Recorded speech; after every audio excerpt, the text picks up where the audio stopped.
करना है कि सॉल्व नहीं? क्वेश्चन 2A कौन सा चैप्टर है? Cost sheet. Following information relates to manufacturing concern A limited for the year ended 31 March 2024। ठीक है, ध्यान रखो बच्चों क्वेश्चन पे। As on 1 April 23 and 31 March 24 raw material का ओपनिंग स्टॉक क्लोजिंग स्टॉक दिया है, ओपनिंग WIP क्लोजिंग WIP दिया है। दिख रहा है क्या? रॉ मटेरियल का ओपनिंग स्टॉक है, क्लोजिंग स्टॉक है, WIP का ओपनिंग क्लोजिंग वैल्यू है। रॉ मटेरियल परचेस्ड है या कंज्यूम्ड है? Purchased. Opening stock closing stock भी है, परचेस्ड भी है। हमें तो कॉस्ट शीट में कंज्यूम लाना रहता है ना। इंक्लूसिव ऑफ GST, मतलब ये 8 लाख के अंदर GST भी है। Ineligible for ITC। Input tax credit available है या नहीं है? तो बताओ कॉस्ट शीट में क्या आएगा? 8 लाख आएगा या कुछ और आएगा? 8 लाख। GST का क्रेडिट तो वैसे भी अवेलेबल नहीं है। अच्छा, GST अगर इसमें क्रेडिट होता तो फिर हम लोग इसमें से GST डिडक्ट करके जो बेसिक वैल्यू है वही लेते सिर्फ, है कि नहीं? अच्छा, जैसे मैं 1,18,000 में फोन खरीदा, मुझे लगा कि मुझे 1 लाख में ही पड़ा ये फोन। ऐसे क्यों लगा मुझे? ऐसा क्यों लगा? क्योंकि ITC अवेलेबल है। तो जब मैं बोल रहा हूं कि भाई राइट कॉस्ट ऑफ मोबाइल, तो मेरे दिमाग में 1 लाख ही है, क्योंकि GST अवेलेबल है, क्योंकि GST अवेलेबल है। सुन रहे हो क्या? बट समझो आपकी पार्टी का, समझो मैंने बिल दे दिया होटल वाले को, लेट से 3 लाख प्लस GST चार्ज कर दिया, समझो उसने मुझे। सुन रहे हो क्या? 3 लाख के ऊपर क्या चार्ज कर दिया? GST चार्ज कर दिया। तो अब मुझे बताओ, GST के साथ समझो मैंने 3,15,000 पे किया, समझो उसने 5% GST लगा दिया, एग्जाम्पल। सुन रहे हो क्या? तो मेरे लिए पार्टी का खर्चा 3 लाख हुआ या 3,15,000 हुआ? 3,15,000 हुआ, क्योंकि उसका GST का क्रेडिट मुझे नहीं मिलता है, होटल का GST का क्रेडिट नहीं मिलता है। करेक्ट और नॉट? तो मुझे ऐसा लग रहा है कि मेरा पार्टी का 3 लाख गया करके, ये लग रहा है कि 3,15,000 गया। करेक्ट और नॉट? बट अगर समझो वही, अगर मैं उसको बोलूंगा कि तू एक काम कर, पार्टी हुआ ऐसे बिल मत दे, यहां पे हमने एक बिजनेस कॉन्फ्रेंस लिया, ऐसे बिल दे दे। बिल तो कुछ भी दे देगा, मैं आ गऊ। करेक्ट और नॉट? उसको मैं क्या बोलूंगा? यहां पे हमने कॉन्फ्रेंस लिया, राइट, उसमें हमने राइट जो भी कुछ है, हमारे फ्रेंचाइज पार्टनर जो भी है सबको बुलाया, हमने कॉन्फ्रेंस लिया, कॉन्फ्रेंस के चार्जेस से दिखा दे, तो वो तो बिजनेस एक्सपेंडिचर है। हो सकता है कि उस पर क्रेडिट भी मिल जाए मुझे। I am not aware about the latest, but मुझे लगता है कि अवेलेबल है ये। आप समझ रहे हो क्या बच्चों? तो जो भी है इलिजिबल लैंडेड कॉस्ट, मैंने बताया था, याद है कि आपको कई सारे एग्जांपल्स दिए थे मैंने आपको, राइट? अगर GST इंक्लूडेड है एंड उसका क्रेडिट ले सकते हैं, तो exclusive of GST, before GST जो है, even that will become the part of landed cost. चलो, तो यहां पे लैंडेड कॉस्ट में क्या आने वाला है? 8 लाख आने वाला है या बिफोर GST आने वाला है? 8 lakh. Okay, packing cost, primary packing कहां जाता है कॉस्ट शीट में? आपको पता है। सिर्फ आप एक एक आइटम पढ़ो और कॉस्ट शीट में कहां जाता है, बस इतना इमेजिन करो, बाकी तो कुछ रहेगा नहीं इसमें। क्या लगता है आपको? अच्छा, अभी तक जो पढ़ा अपन ने कॉस्ट शीट में कहां कहां जाने वाला है, पता है सबको? ये पहले से पढ़ते हैं। Opening stock of raw material, closing stock of raw material. Cost sheet की जगह याद आई क्या, बताओ? हाँ चलो, ओपनिंग WIP क्लोजिंग WIP कहां है कॉस्ट शीट में? प्राइम कॉस्ट, हाँ बोलो, फैक्ट्री कॉस्ट के बाद में opening WIP closing WIP, net factory cost आता है। नेक्स्ट रॉ मटेरियल परचेज, पता है आपको, बराबर है ना? प्राइमरी पैकिंग कहां जाता है? Primary packing administration overheads related to production including quality control, research development, primary packing, याद है ना आपको?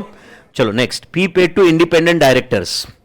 Independent director, general administration, independent director है, समझ रहा है ना? मतलब कंपनी का ओवरऑल जो भी देख रहा है ना वो।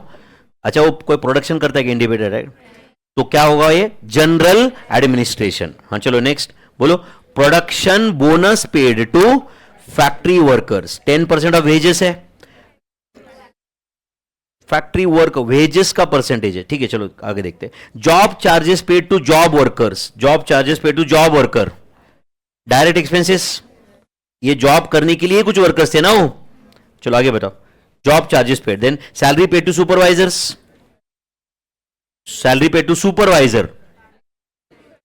सुपरवाइजर अब समझ रहे, यहां पे ये होता है इंस्टीट्यूट की प्रॉब्लम, समझ है क्या आपको? अब कौन सा सुपरवाइजर है वो? फैक्ट्री सुपरवाइजर है या सेल्स डिपार्टमेंट का सुपरवाइजर है? तो क्या लेंगे अपन? फैक्ट्री का सुपरवाइजर ऐसे लेते। समझ है क्या ये प्रॉब्लम क्या रहता है इनका? समझ रहे? सुपरवाइजर क्या मुंह पे लिखा है क्या उसके फैक्ट्री सुपरवाइजर है करके? करेक्ट और नॉट? सुपरवाइजर बोल रहे हैं ऊपर से सिर्फ। करेक्ट और नॉट? तो हम लोग क्या इंटरप्रिटेशन लेंगे इसका? Factory supervisor. चलो, wages paid to factory workers, ये तो डायरेक्ट वेजेस में लेंगे। किसमें? Direct wages. फैक्ट्री वर्ड आया मतलब फैक्ट्री ओवरहेड्स नहीं है भाई, वेजेस पेड है ये। समझा क्या? अच्छा, अगर उन्होंने से इनडायरेक्ट वेजेस ऐसे कुछ बोला होता तो बात अलग होती। नेक्स्ट, हाँ बोलो। Salary paid to production control manager, administration overheads related to production, क्या नहीं? प्रोडक्शन कंट्रोल मैनेजर, वो प्रोडक्शन को सुपरवाइज नहीं कर रहा है, प्रोडक्शन कंट्रोल मैनेजर, तो ये एडमिनिस्ट्रेशन रिलेटेड टू प्रोडक्शन है, मेरे ख्याल से तो ऐसे ही है। Okay, sale of scrap generated, ये तो पता है आपको, इसको हम क्रेडिट फॉर रिकवरी ऐसे लेंगे, बराबर है ना। सेलिंग ओवरहेड्स पर यूनिट, पता है, selling distribution. Then freight inwards, freight inwards raw material में लेंगे, रॉ मटेरियल कंज्यूम्ड में, बराबर है ना। यस और नो।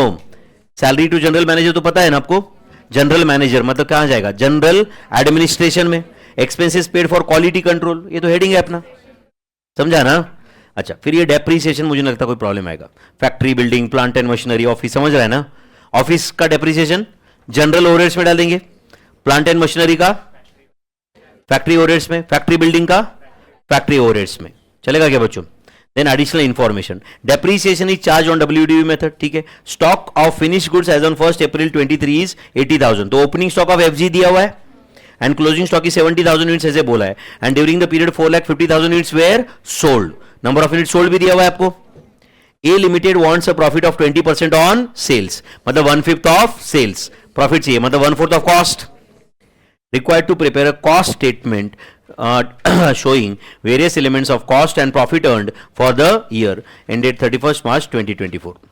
अब बता, इसमें अभी एक अपन ने सॉल्व कर दिया, ये समझो ये क्वेश्चन 7 मार्क का या 8 मार्क का या 6 मार्क का है, जो भी कुछ है, इसमें एक आधा एडजस्टमेंट गलत हुआ तो कोई 0 नहीं मार्क्स होने वाले। एक आधा एडजस्टमेंट गलत मतलब अभी, एंड अगर समझो वर्डिंग ऐसा है जिसमें एम्बिग्यूटी है, जो वहां पे क्लैरिटी से समझ नहीं रहा है कि वो कहां पे, तुम उसका नोट लिखो तो भी मार्क्स तुम्हें फुल मिलेंगे, इवन दो स्टूडेंट का आंसर अलग है। समझता है क्या? यस और नो? चलो करें सॉल्व, फिर हम लोग करेंगे क्या सॉल्व? क्या लिखो पहले बोलो। Cost sheet for the year ended 31st March 2024, cost sheet for the year ended 31st March 2024।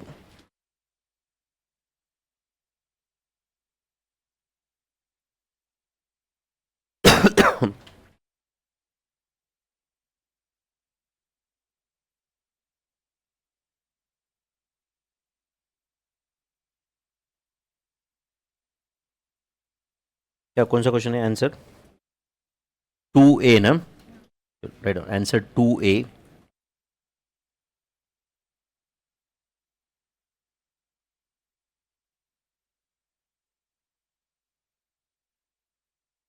Company का नाम क्या है? A limited, cost sheet for the year ended, cost sheet for the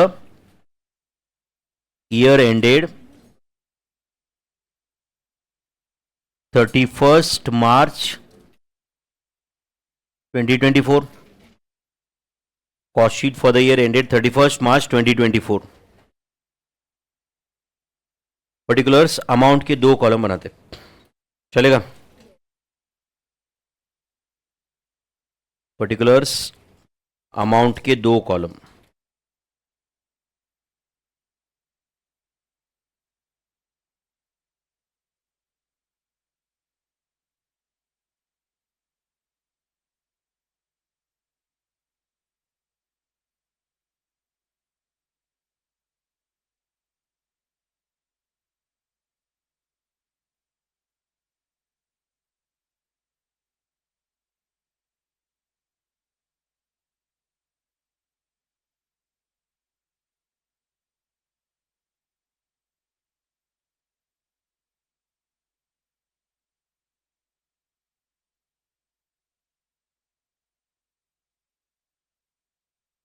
अच्छा, आपको कितने यूनिट प्रोड्यूस हुए इस period में दिया है क्या?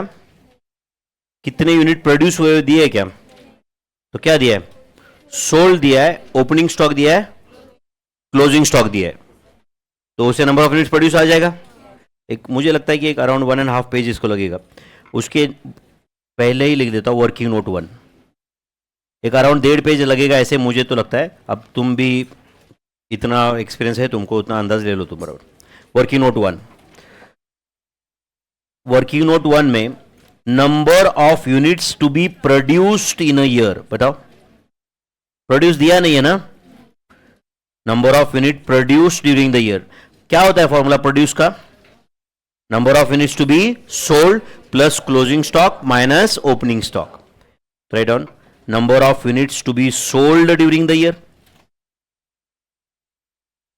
number of units to be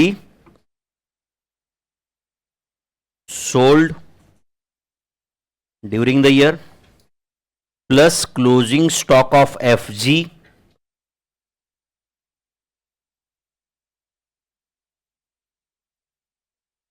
minus opening stock of FG. कितना है number of units to be sold? 4 lakh, closing stock 70,000, opening stock 80,000। Answer 4,40,000 units. These are number of units to be produced. ठीक है, चलो ये लिख दिया आपने working note. Number of units to be produce 4,40,000 units है क्या भाई? चलो बनाते कॉस्ट शीट अब एक एक करके। पहले क्या लिखना चाहिए? ये वर्किंग नोट बना दिया क्या भाई सब ले? बोलो क्या लिखो? A raw material consumed during the year. दिया है आपको ये कंज्यूम्ड, क्या दिया है फिर? ओपनिंग स्टॉक दिया है, परचेज दिया है, बराबर है ना। Raw material to be consumed during the year. चलो कंज्यूम ड्यूरिंग द ईयर में बताओ क्या क्या वर्किंग्स है। Opening stock of raw material, opening stock of raw material कितना है? Opening stock of raw material 3,40,000 पक्का, प्लस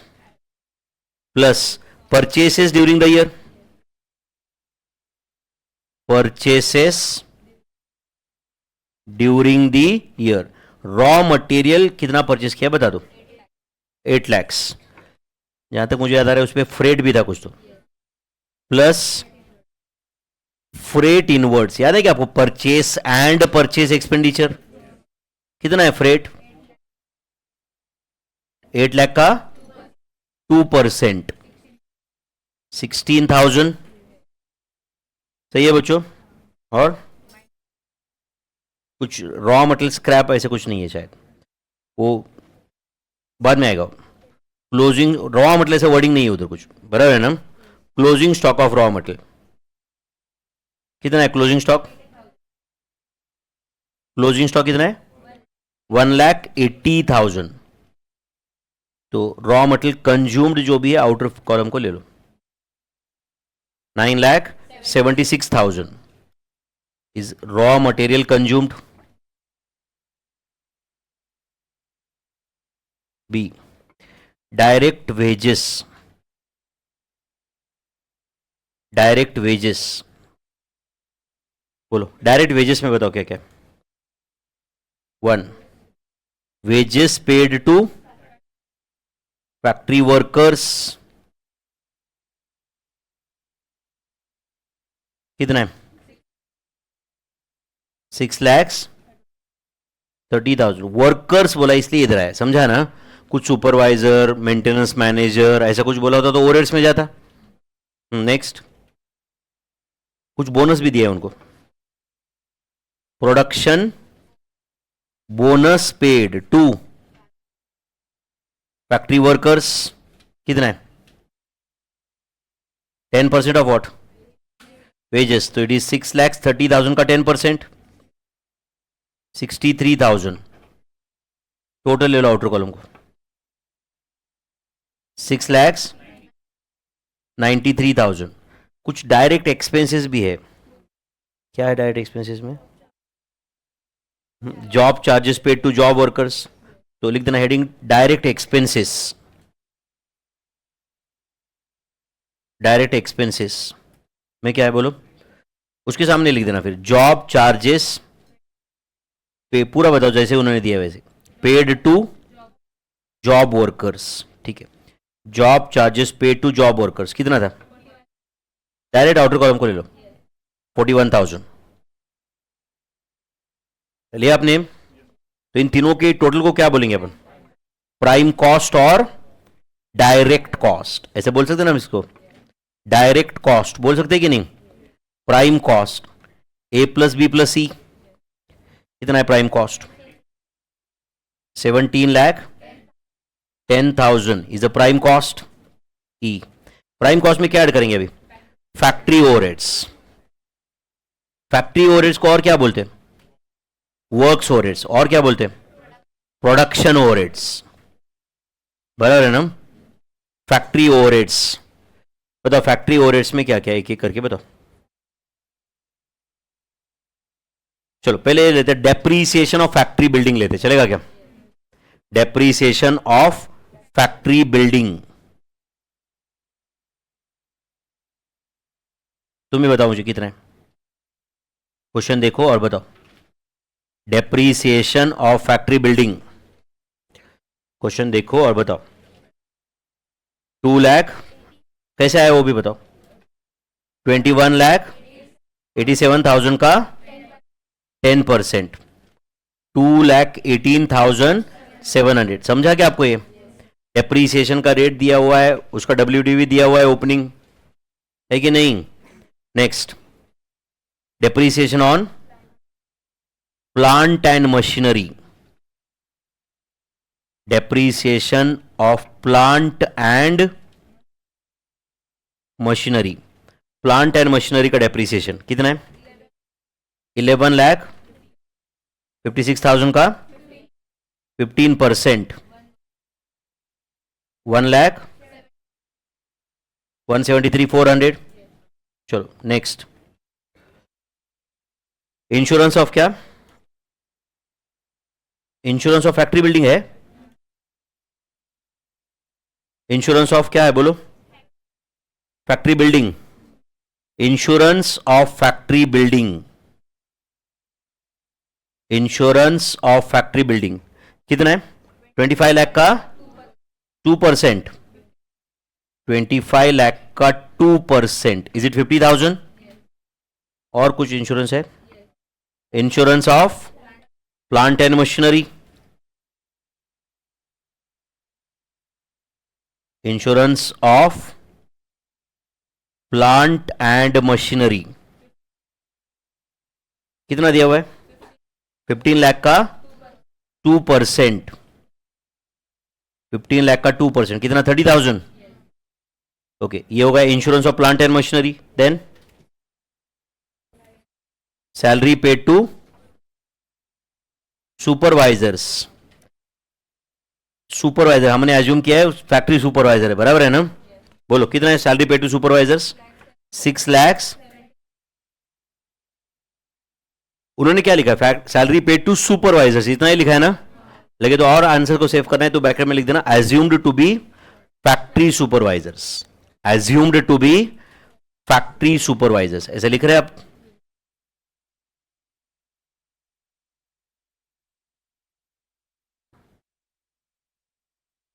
चलो टोटल बताओ आउटर कॉलम को, 10,90,000, तो ये है 10,90,000। तो बताओ ये डी प्लस ई को क्या बोलूं मैं, ग्रॉस फैक्ट्री कॉस्ट नेट की कोई जरूरत नहीं ना इस क्वेश्चन में, क्या जरूरत है, जरूरत है, क्यों, ओपनिंग WIP क्लोजिंग WIP भी है, अगर नहीं होता तो मैं डायरेक्ट फैक्ट्री कॉस्ट लिख देता, है ना, तो right on F gross factory cost, gross factory cost is it D plus E, 28 lakhs gross factory cost लिख दिया यहां तक। अब लिखो जी एंड उसमें लिख देना एड लेस, लिख रहे हो ना, एड बोलो opening WIP and less closing WIP कितना है? Opening WIP 5 lakh, closing 3,50,000। Outer column को 2 lakhs ना, 2 lakhs, ये आउटर कॉलम को 2 lakhs, हाँ 28 लाख प्लस 2 लाख 30 lakhs है, करेक्ट है। नेट फैक्ट्री कॉस्ट बराबर है ना, H। Net factory cost, tell me is it F plus G? ये G वाला नंबर कभी कभी निगेटिव भी रह सकता है बच्चों, ओपनिंग से क्लोजिंग ज्यादा भी रह सकता है ना कभी कभी, तो भी हम F निगेटिव नंबर लिखते हैं उधर और F प्लस G लिखते हैं, याद रहेगा आपको शायद। नेट फैक्ट्री कॉस्ट तक पहुंचे अपन अभी, GHI। Administration overheads related to production,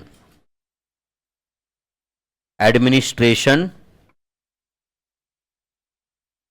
overheads related to production, इसके अंदर क्या क्या है? Administration overheads related to production में बताओ, हाँ बोलो। Administration overheads related to production में क्या क्या दिया? Salary paid to, right on one, salary paid to, हाँ बोलो। Production control manager, salary paid to production control manager कितना है वो? 7,20,000। Salary paid to production control manager 7,20,000 लिख दिया आपने। चलो आगे बताओ, इनर कॉलम को लिख दिया ना आपने, salary paid to production control manager. Then expenses paid for quality control, पूरा बताओ उन्होंने क्या लिया? Expenses paid for quality control check activities 4,30,000, 4,30,000। और कुछ प्राइमरी पैकिंग भी है शायद, बराबर है ना? Add primary packing, primary packing कितना है? 3 lakhs, प्राइमरी पैकिंग 3 lakhs। और कुछ रहा है? क्वेश्चन पढ़ के बताओ क्या क्या? क्रेडिट फॉर रिकवरी, ठीक है। क्या उन्होंने क्या वर्डिंग बोला है? Sale of scrap generated during manufacturing, sale of scrap generated during manufacturing, चाहो तो ब्रैकेट में लिख देना credit for recovery, credit for recovery. कितना है, कितना पैसा है इसे? 50, निगेट ब्रैकेट में लिखो ना ये 50,000। और कुछ है क्या बताओ?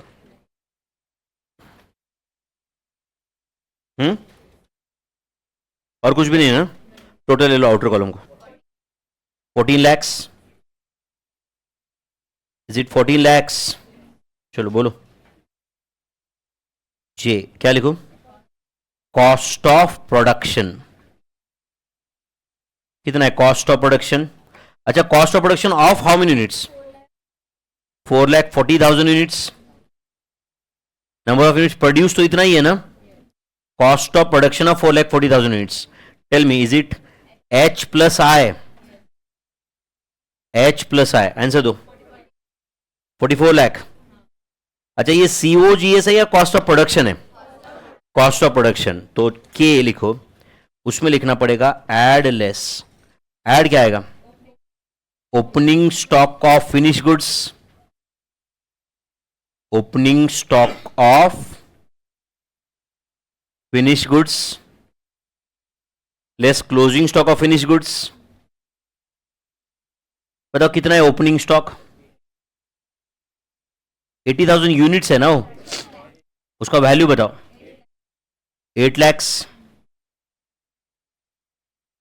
एंड क्लोजिंग स्टॉक कितना होगा फिर? यूनिट्स कितने हैं? 70,000 ना।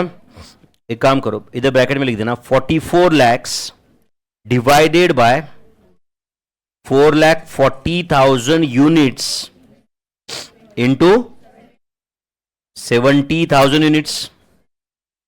Is it 7 lakhs? Outer column को ले लो 1 lakh, आउटर कॉलम को ले लो 1 lakh एल। COGS मतलब अभी आपको मिल रहा है cost of production of goods sold. क्या मिल रहा है? Cost of production of goods sold. तो बोलो कितना है cost of production of goods sold? Bracket में लिख देना COGS, cost of production of goods sold, bracket में लिख देना COGS। Is it J plus K? J plus K। Answer 45 lakhs।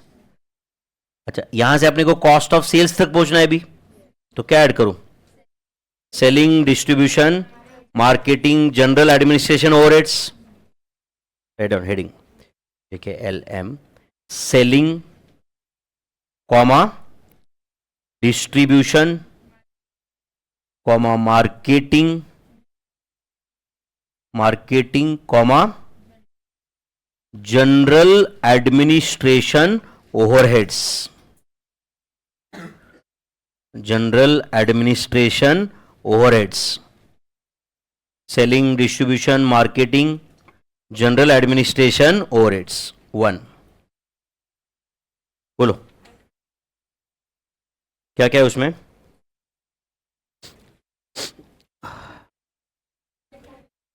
क्या आने वाला है? Fees paid to independent directors, fees paid to independent directors कितना? 5 lakhs। सेलिंग ओवरहेड्स कितना है? सेलिंग ओवरहेड्स ₹2 पर यूनिट है क्या? कितने यूनिट सेल किए? 4,50,000 सोल्ड 4,50,000 है ना?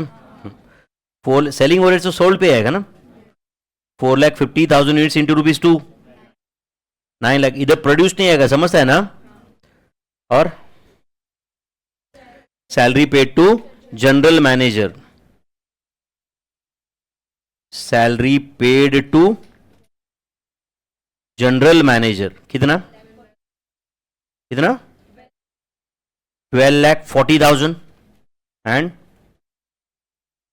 Depreciation on office building, depreciation on office building कितना %? 36 lakhs का 10%, 3,60,000। बोलो 3,60,000। डेप्रीसिएशन ऑन ऑफिस बिल्डिंग तक पहुंचेगी आप लोग? बताओ क्या लिखो? टोटल बताओ उसका। 30 lakhs। अब बताओ ये L प्लस M क्या रहेगा? Cost of sales of 4,50,000 units. Answer L plus M कितना? 75 lakhs। Cost of sales. Profit कितना बताया उन्होंने? प्रॉफिट इज 25% ऑन कॉस्ट या सेल्स? अच्छा, उन्होंने क्या बोला है वो बताओ। 20% ऑन सेल्स, तो right on O. Profit is it N into 25%? Bracket में क्या लिख रहे हो? 20% on sales means 25% on cost. 20% on sales means 25% on cost। N into 25% ना कितना? 18,75,000 and P expected sales value, expected sales value। Tell me, is it N plus O? Answer is 93,75,000। 93,75,000.